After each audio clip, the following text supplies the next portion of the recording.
Denis Père, bonjour. Oui, bonjour. Vous êtes candidat à l'élection présidentielle, mais vous n'êtes pas un homme politique, vous êtes un créateur d'entreprise qui a connu plusieurs gros succès d'ailleurs.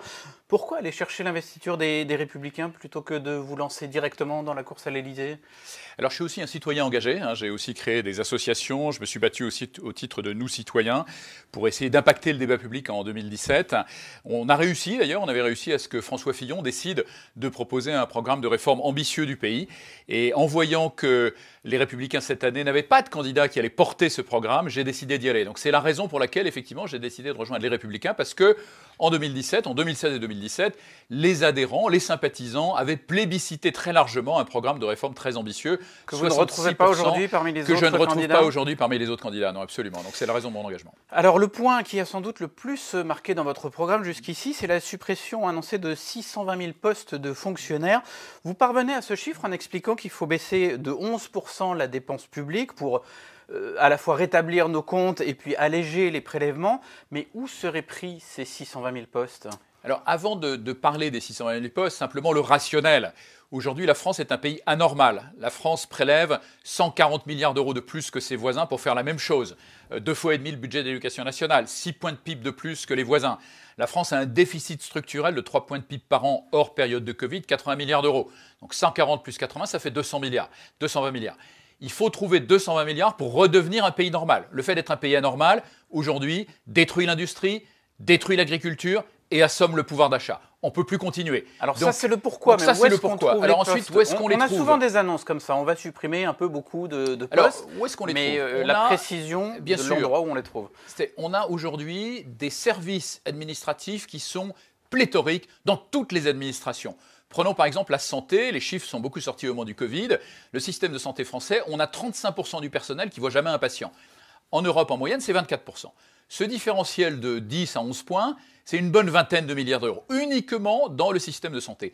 On retrouve ça aussi dans l'éducation, on retrouve ça dans la police, dans tous les services publics. Et donc ces services bureaucratiques centraux, pléthoriques en sureffectifs, aujourd'hui sont un poids considérable et c'est à cet endroit-là qu'on va trouver les effectifs. Au passage, ils ajoutent aussi de la bureaucratie qui ralentissent, qui freinent les premières lignes, qui sont en général non seulement assommées par cette bureaucratie, mais également très souvent sous-payées. Moi, je suis favorable à une augmentation des rémunérations des premières lignes. Alors ensuite, où est-ce qu'on les trouve ? On a des départs à la retraite qui sont extrêmement nombreux. On a 2,5% de l'effectif qui part à la retraite chaque année. Ça fait 175 000 personnes qui partent à la retraite. Sur un quinquennat, c'est 875 000 personnes. Donc on en remplace presque aucun ? Non, parce qu'on a aussi 50 000 personnes, une attrition naturelle des effectifs de la fonction publique qui sont liées simplement à des démissions ou simplement des maladies ou des décès. On a donc 50 000 personnes chaque année qui s'en vont. Donc ça fait 250 000 personnes. On a pratiquement 1,2 million de fonctionnaires qui quittent la fonction publique sur un quinquennat. Donc effectivement, on en remplace simplement 1 sur 2. Alors vous voulez instaurer une culture du résultat dans l'administration, mesurer l'efficacité de la dépense publique. Absolument. Comment fait-on ? Donnez-nous quelques exemples concrets d'indicateurs que vous mettriez en place. Absolument. La première des choses à faire, selon moi, c'est d'évaluer le coût de production des entités administratives. C'est quoi le coût de production d'un hôpital, d'un rectorat, d'une région, d'une métropole ? Ensuite, les comparer entre eux. On verra des différences considérables. On verra des meilleures pratiques et on verra des situations très divergentes. Au sein même de la fonction publique. Au sein même de la fonction publique. Ensuite, c'est inciter effectivement les responsables d'entités administratives à converger vers la meilleure pratique avec des primes aux résultats en fonction de leur capacité à améliorer à la fois la qualité de service et les coûts.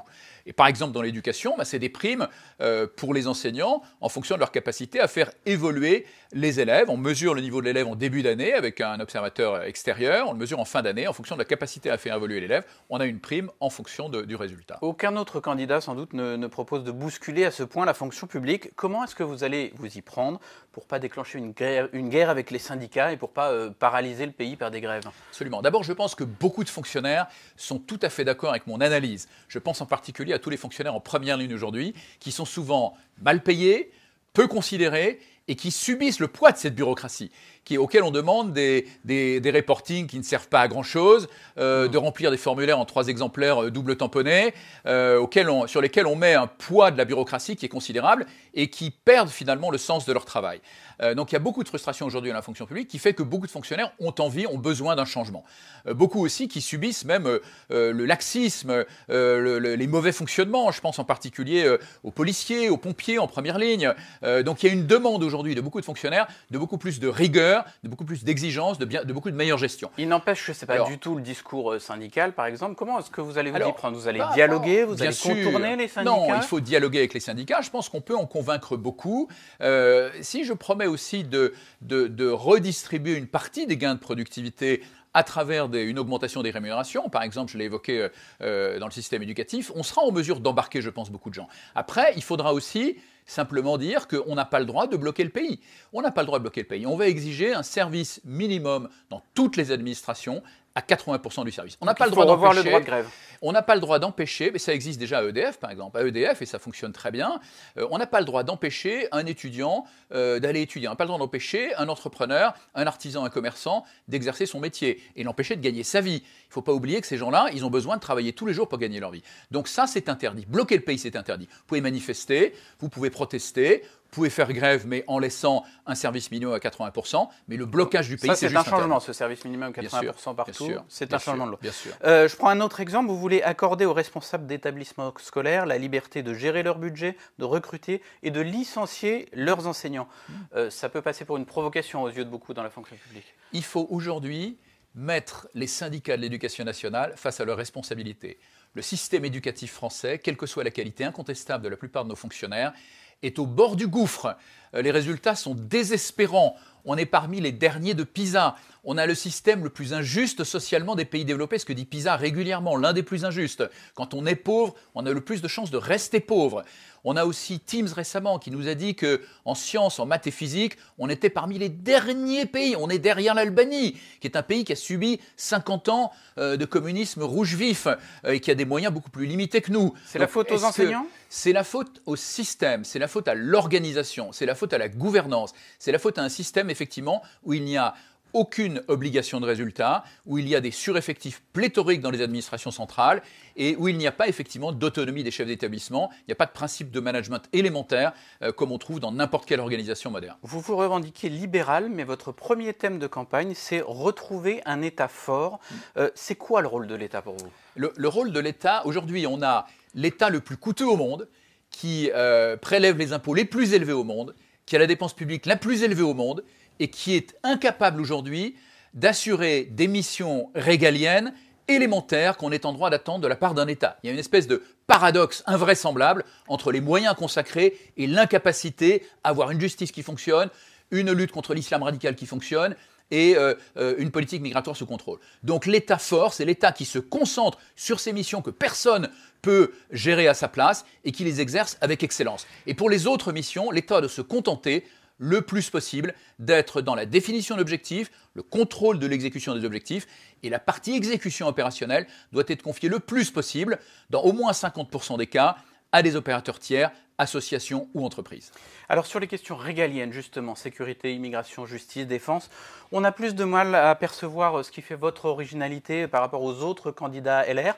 Quelle est votre plus-value, comme on dit dans le monde de l'entreprise ? Mais sur les questions régaliennes, tout le monde en parle bien entendu. Moi je vais en parler en ajoutant, j'ai aussi des réformes très exigeantes que tout le monde va évoquer et qui effectivement ne me différencient pas des autres. Moi je vais parler par exemple aussi sur les questions d'assimilation, d'intégration, je vais parler de l'école et de réforme en profondeur du système éducatif, parce que c'est un sujet, de faire qu'à l'école on apprenne aussi les valeurs de la République, qu'on ait un uniforme jusqu'en 3e, qu'on lève les couleurs une fois par mois, qu'on chante la Marseillaise dans tous les quartiers, y compris les banlieues populaires, de façon à avoir un respect de la République et un enseignement des valeurs. Je vais parler aussi de créer de la richesse dans les banlieues. Aujourd'hui, le problème, c'est évidemment le manque d'opportunités économiques. Comment est-ce qu'on fait pour créer de la richesse dans les banlieues ? J'ai beaucoup d'idées dans ce domaine-là aussi. C'est un domaine que je connais bien. Faire en sorte que l'énergie considérable qu'on a dans les banlieues, on la transforme de façon positive en création d'entreprises et en création de richesses. Il y a eu une discussion assez tendue hier au Conseil national, Conseil stratégique des Républicains. Ludovic Vigogne le raconte dans l'opinion aujourd'hui. Il y a ceux d'un côté, comme Nadine Morano et Éric Ciotti, qui affichent leur compatibilité avec Éric Zemmour. Et puis il y a ceux comme Jean-François Copé ou Rachida Dati qui réclament des barrières étanches avec lui. Quelle est votre position à vous ? Je trouve qu'Éric Zemmour il joue un rôle utile à ouvrir le débat sur un certain nombre de sujets importants. Donc il faut l'écouter. Par contre, dans la forme et dans la démarche, je ne suis pas du tout d'accord. Éric Zemmour, il va fracturer la société française un peu plus. Moi, je veux lutter contre l'islam radical, pas contre l'islam. Ces propos sont totalement inflammables. On n'a pas le droit de dire ça. Donc la démarche n'est pas la bonne. Le constat est le bon, mais les solutions ne sont pas les bonnes. Elles sont de nature à enflammer le pays, à fracturer le pays encore plus qu'il ne l'est aujourd'hui. Il vous faut le soutien de 250 élus LR pour pouvoir solliciter l'investiture du parti. Vous en êtes à combien? C'est compliqué pour tout le monde. Vous avez vu qu'il y a que Valérie Pécresse qui a annoncé ses parrainages pour l'instant. Les autres, Bertrand, on annonce 500 aujourd'hui. Voilà, donc tant mieux. Mais ça a été compliqué pour beaucoup de gens. Donc vous en êtes à combien? Beaucoup d'élus ne veulent pas s'engager aujourd'hui, ne veulent parrainer personne. Et moi, il faut se rappeler que j'ai annoncé ma candidature à la primaire le 30 août et que pendant 1 mois et demi, le parti n'a pas retenu ma candidature. Donc je n'ai pu mener campagne que pendant 15 jours. Comment récolter 250 parrainages en 15 jours? C'est très compliqué. Vous en êtes à combien? Je vous repose la question. J'en suis pas à 250. Et j'ai jusqu'au 2 novembre. J'ai jusqu'au 2 novembre pour les trouver. Okay. Et je vous dirai le 2 novembre. Si vous n'avez pas le nombre de parrainages nécessaires ou si vous n'êtes pas au final désigné par les militants LR, est-ce que vous soutiendrez le gagnant? Est-ce que vous resterez engagé dans cette présidentielle ou bien est-ce que vous retournerez à vos activités de chef d'entreprise? Ça dépendra énormément du programme du gagnant. Mais en tout cas, je ferai valoir le fait qu'au moment où la société civile et la classe politique connaissent une rupture sans précédent avec 67% de taux d'abstention régionale, les Républicains ont, pendant 1 mois et demi, claqué la porte au nez à un représentant de la société civile qui venait les aider à reconstruire le lien avec la société civile. Parmi vos adversaires, il y a des programmes qui vous semblent plus intéressants ou plus compatibles avec ce que vous proposez? Je m'exprimerai sur ce sujet-là après le 2 novembre. Merci beaucoup, Denis Père. Merci.